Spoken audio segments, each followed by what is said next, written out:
अरे लाली, तुम आओ। और कैसी तबीयत है अब? लाली पर नजर पड़ते ही पाहुजा साहब ने जल्दी से कहा। हालांकि दिल ही दिल में वो भगवान से प्रार्थना करने लगे थे कि काश लाली ने सुजॉय की वो फायदे वाली बात न सुनी हो। लेकिन लाली ने उसकी आखिरी लाइन सुन ली थी। ये किस फायदे की बात कर रहे थे ये लोग?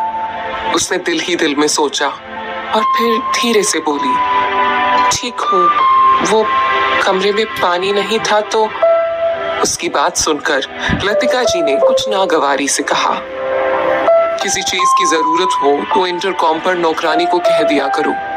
कहते हुए उन्होंने नौकरानी को आवाज देकर लाली के कमरे में पानी पहुंचाने के लिए कहा। इतना सुन लाली वहीं से वापस अपने कमरे की तरफ चली गई, लेकिन उसका मन वहीं सुजॉय की फायदे वाली बात पर ही अटका रह गया था।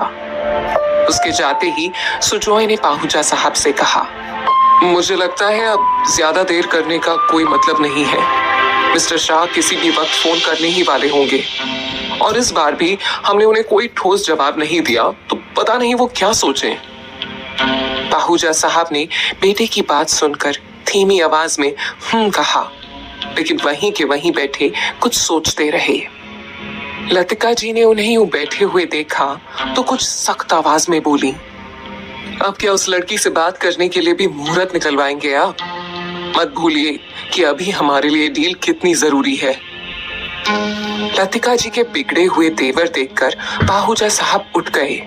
फिर सीढ़ियां चढ़ते हुए वो लाली के कमरे की तरफ बढ़ते चले गए। उनके जाते ही लतिका जी भी उठती हुई बोली, मुझे एक इवेंट में जाना है, मैं चलती हूँ। जो भी बात हो मुझे अपडेट दे देना। पाहुजा साहब ने लाली के कमरे के सामने पहुंचकर दरवाजा खटखटाया। अगले ही पल लाली ने दरवाजा खोल दिया। सामने पाहुजा साहब को देख वो कुछ चौंक सी गई। आप आइए, कहते हुए वो एक तरफ को हो गई। पाहुजा साहब अंदर आते हुए बोले, ये देखकर बुरा लगा कि तुम मुंबई पहली बार आई और यहाँ तुम्हारा ऐसे गुंडों से सामना हो गया। घाव कैसा है अब? कहते हुए वो लाली के कुछ और नजदीक आ गए थे।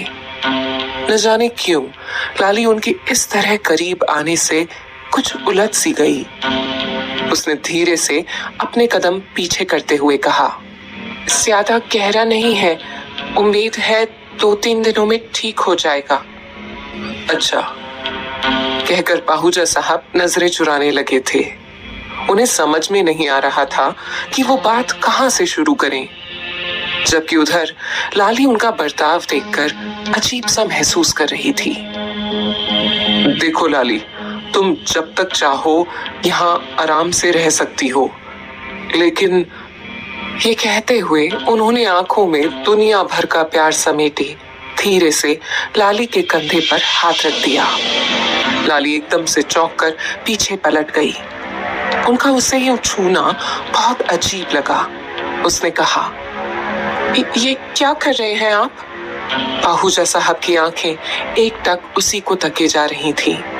लाली शौक की हालत में कुछ कदम पीछे हटते हुए बोली, आप ये बहुत गलत कर रहे हैं सर। कहते हुए उसकी आंखों में आंसू भर आए थे। लाली को इस तरह रिएक्ट करते देख पाहुजा साहब जैसे होश में आते हुए बोले, माफ करना, शायद मुझे तुम्हारे साथ ऐसे नहीं करना चाहिए था। कहते हुए वो लाली से कुछ दूर हट गए। लाली ने उन्हें दूसरी तरफ जाते हुए देखा तो एक गहरी सांस ली और दिल ही दिल में कहा, हे भगवान, क्या दुनिया में मेरे लिए ऐसी कोई जगह नहीं बची जहां मैं खुद को सुरक्षित महसूस कर सकूं? वहां बाहर नंदराय घाट लगाए मेरी राह देख रहा है, और अब यहाँ इस घर में पाहुजा साहब। इसका मतलब लतिका जी ने कुछ तो ऐसा महसूस किया होगा जिसकी वजह से उन्हें ऐसा लगने लगा कि मैं पाहुजा साहब को। इससे आगे वो कुछ सोच भी नहीं पाई। उसे खामोश देखकर पाहुजा साहब खिड़की की तरफ मुड़ते हुए बोले, मैं ये कह रहा था कि वैसे तो तुम जब तक चाहो यहाँ रह सकती हो, लेकिन आखिर कभी ना कभी तो तुम्हें इस हकीकत का सामना करना होगा कि तुम ऐसे पूरी जिंदगी नहीं गुजार सकती। बस इसीलिए मैं तुम्हारे लिए एक ऑफर लेकर आया था। लाली अभी तक सहज नहीं हो पाई थी और जब उन्होंने ऑफर की बात कही तो उसने चौंकते हुए पूछा, क्या? कैसा ऑफर? मेरे एक जानने वाले हैं, उनके जरिए तुम्हें फिल्मों में काम करने का मौका मिल सकता है। मेरा मतलब, अगर तुम चाहो तो। लाली ने जैसे ही ये सुना एकदम से हैरान होते हुए झट से बोली, फिल्मों में मैं तैयार हूं। पाहूजा साहब उसके अचानक लिए गए फैसले पर उसे समझाते हुए बोले, देखो लाली, मैं तुम्हें पहले ही बता देना चाहता हूं कि ये सब आसान नहीं होगा, क्योंकि तुम इंडस्ट्री तो क्या, इस शहर के लिए भी बिल्कुल नहीं हो, और उस पर अभी तुम्हारी उम्र भी इतनी कम है कि बहुत सी बातों की अच्छाई या बुराई तुम्हें एकदम से समझ में नहीं आ सकती। अभी पाहूजा साहब बोल ही रहे थे कि लाली ने उनकी बात बीच में ही काटते हुए कहा, चाहे कैसा भी काम हो, मैं करने के लिए तैयार हूँ। मैं खूब मेहनत करूंगी, खूब कोशिशें करूंगी और उस लायक बन जाऊंगी कि इस मौके का फायदा उठा सकूं। तुम समझ नहीं रही हो लाली, इस इंडस्ट्री में काम सिर्फ काम करना नहीं होता, समझौते भी करने होते हैं। अपना दिल चाहे ना चाहे कई ऐसे काम करने पड़ते हैं जो तुम शायद अपने गांव में रहती तो करने के लिए कभी तैयार नहीं होती। तुमने फिल्में देखी होंगी तो उसमें कई सारे सीन ऐसे भी देखे होंगे जिन्हें तुम दूसरों के सामने नहीं देख पाती होगी। पाहूजा साहब ने उसे एक बार फिर से समझाने की कोशिश की, लेकिन लाली तो जैसे खबर सुनकर एकदम से उतावली हो चुकी थी। उसने फिर से उन्हें टोकते हुए कहा, मैंने कहा ना सर, कैसा भी काम हो मैं करने के लिए तैयार हूँ। लाली के इस डील के लिए इतनी आसानी से मान जाने पर पाहूजा साहब कुछ बोल भी नहीं पा रहे थे। मैं इसे कैसे समझाऊं कि इस काम के लिए हाँ करके ये अपने पैरों पर कुल्हाड़ी मार रही है। लेकिन उसके कुछ ना समझने पर पाहूजा साहब उससे आगे बिना कुछ कहे ही बाहर आ गए। पाहूजा साहब से काम के बारे में सुनकर लाली के मन में अब एक सुकून सा था। पाहूजा साहब जब नीचे आए तो सुजोय बेसब्री से उनका इंतजार कर रहा था। उसने जैसे ही उन्हें नीचे आते हुए देखा, फौरन उनके पास आते हुए बोला, क्या हुआ डैड, वो तैयार हो गई ना? लेकिन पाहूजा साहब ने खोए हुए अंदाज में कहा, हम ऐसा नहीं कर सकते सुजोय, हम ऐसा कभी नहीं कर सकते। कहते हुए वो अपने कमरे में चले गए। उनके मन में अब बस यही चल रहा था कि उन्हें किसी भी तरह से ये डील होने से रोकना है। मैं इस इंडस्ट्री में पैसा और नाम कमाने के लिए एक और सुहाना नहीं खो सकता। मैं ये डील नहीं होने दूंगा। मैं मिस्टर शाह को साफ मना कर दूंगा। इधर सुजोय उनका ऐसा रवैया देखकर बौखला गया था। उसने गुस्से में उबलते हुए सोचा, जरूर उस लड़की ने मना कर दिया होगा। अब ये बात डैड से नहीं बनने वाली, मुझे खुद जाकर उस लड़की से बात करनी होगी। सोचते हुए वो तेजी से सीढ़ियां चढ़ते हुए लाली के कमरे की तरफ बढ़ने लगा। इधर लाली अपने कमरे में आईने के सामने बैठी हुई अपने बालों में कंघी कर रही थी। आखिर पाहूजा साहब को मुझ में कुछ तो नजर आया होगा जो वो मुझे फिल्मों में काम करने का मौका दे रहे हैं। कहते हुए उसने अपने बालों को एक तरफ किया और आईने में देखते हुए खुद से बातें करने लगी। काफ में जब सहेलियां कहा करती थी कि तू किसी हीरोइन की तरह सुंदर है तो मैं कितना हंसती थी, लेकिन अब देखो, लगता है उन्हीं की बातें सच होने जा रही हैं। कहते हुए उसकी नजर अपने कंधे पर जा टिकी। वहां ढेर सारे निशान पड़े हुए थे। उन पर अपनी नर्म उंगलियां फेरते हुए लाली की सिसकी सी निकल गई। उसने एक झटके से अपनी ड्रेस को कंधे से नीचे सरका लिया और गौर से अपने कंधे और बाह पर पड़े निशान को देखने लगी। उसी के साथ उसे याद आया कि ये सारे निशान तो नंदराय के दांतों और नाखून के हैं, जब वो उसे जानवरों की तरह नोचने खसोटने में लगा था। कल की सारी बातें याद कर लाली की आंखें एक बार फिर से भीगने लगी थीं। इधर सुजॉय लाली के कमरे के बाहर पहुंच चुका था। दरवाजा खटखटाने के लिए उसने जैसे ही अपना हाथ बढ़ाना चाहा, तभी उसकी नजर अपने शू लेस पर पड़ी जो पूरी तरह से खुल चुकी थी। पहले से बांध लेता हूँ, वरना इसमें उलझ कर गिर भी सकता हूँ, सोचते हुए उसने अपना पैर उठाया और शू लेस बांधने लगा। लेकिन तभी अचानक से उसका बैलेंस बिगड़ा और वो गिरने को हुआ। हड़बड़ाहट में उसने गिरने से बचने के लिए दरवाजे पर ही हाथ रख दिया और दरवाजा एक झटके से खुलता चला गया। दरवाजा खुलने की आहट पर लाली उठकर खड़ी हो गई और पीछे पलटकर देखने लगी। उसी वक्त सुजॉय की नजर भी उससे जा टकराई। सुबह के इस वक्त खिड़की से छनकर आती सुनहरी धूप सीधे उसके जांघों तक आते लंबे घुंघराले बालों पर पड़ रही थी। सफेद कपड़ों से झांकता लाली का आधा बदन जैसे कुंदन सा दमक रहा था। सुजॉय की नजरें उसके चेहरे से होती हुई सीधे उसके होठों, गले और फिर कंधे पर फिसलती चली गईं। कंधे और गले पर पड़ी दांतों और नाखूनों के निशान जैसे उसके चांद जैसे रूप में दाग बनकर उभरे हुए थे।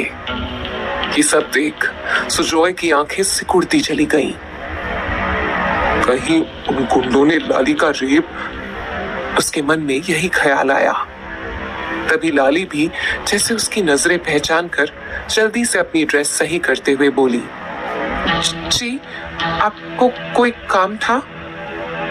लाली को ऐसे असहज महसूस करता देखकर सुजॉय ने भी जल्दी से अपने भाव बदलते हुए कहा, हाँ काम था, तुमसे पूछना था कि क्या तुम में थोड़ी सी भी शर्म नहीं बची है। कहते हुए वो अंदर आ गया।